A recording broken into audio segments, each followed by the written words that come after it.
Hey guys, it's Shadow the Wolf. I'm here today for my very first collab interview with Kit Drago. Say hi. Hi. Okay, so we are here at Furthermore 2019. It's a pretty good convention in Tyson's Corner, Virginia, and Kit Drago here is the chairman. So, Kit, what is your persona exactly? Well, it's a hybrid of a Eastern dragon Okay. and a Cheshire caracal. Ooh, nice. That sounds pretty interesting. So, how did you come up with it? trial and error, honestly. Nice. But it's because a long time ago I originally started out doing a dragon wolf, Okay. and that still kind of is close to me, but it never felt perfectly right. Yeah. And then I went back to the idea that when I was a kid, I used to always want to dress up as a black cat. Nice. So I kind of shifted from Dragon Wolf over to Dragon Cat, and then Okay. from there it kind of became more detailed after essentially meeting my wife. Okay. So because her character is a striped Cheshire. Oh, So, nice. That sounds pretty cool. Very inventive. So, how long have you had your suit? Well, this particular head I have had for too long. Okay. It actually needs to be replaced. Too long. Okay. Yeah, too long. It's a little worse for wear. Okay. I would say I've had this one now for, let's see, this is our 7th year at Furthermore, Mm-hmm. and I've had it for at least a few years before that, so 8 or 9 years. Okay.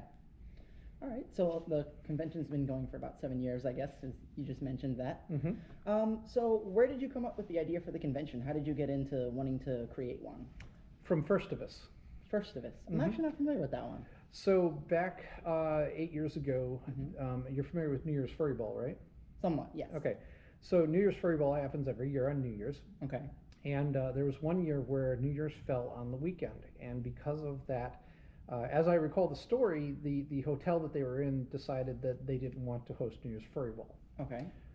At that point, it was 8 weeks from New Year's, and one of the original founders of Furthermore goes by the name of Skippy Fox, Okay.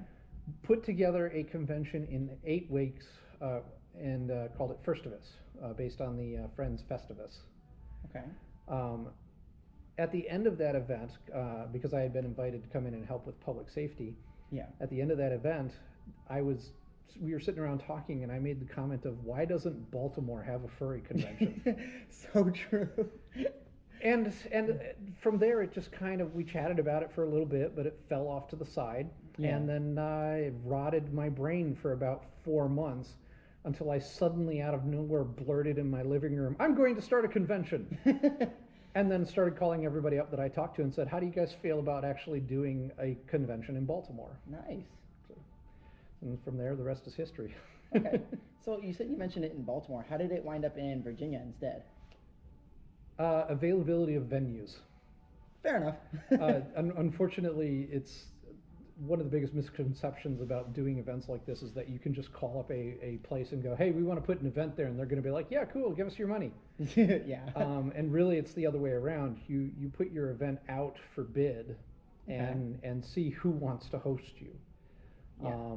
And unfortunately, as much as we wanted to stay in the Baltimore area, the most affordable option for our attendees Mhm. was to come down to Tyson's, Virginia at the Sheraton. Okay. Otherwise, we would have been looking at like $180 a night room nights. Ouch. Yeah. Yeah, that's expensive. Wow. Yeah. So that's a pretty good story of how the con came together. So when it was originally like a new con, like, did it seem to get big pretty quick, or was it like a slow, gradual increase? Because I know Furthermore is now one of the bigger conventions. Well, I'm glad to hear that. Yeah. we still, Well, I mean, we like, still looked consider at- ourselves very small. Well, I mean, I looked at the website that had like all the conventions, and like Furthermore was kind of like towards the top, so it had like, more than just a lot of the smaller cons, and I was like, wow, that's kind of cool. And it's local, I'm gonna go to that one, yay! Awesome. Well, honestly, it's the funny thing is that the first year that we did it, we were expecting that maybe at best we would get 150 to 200 people. Mm-hmm. And as we got closer to the convention, because we're just like, "Hey, we're doing this thing, who wants to come to it?" Yeah. The numbers just kept getting higher Oh and wow. higher and So it was higher. big almost immediately.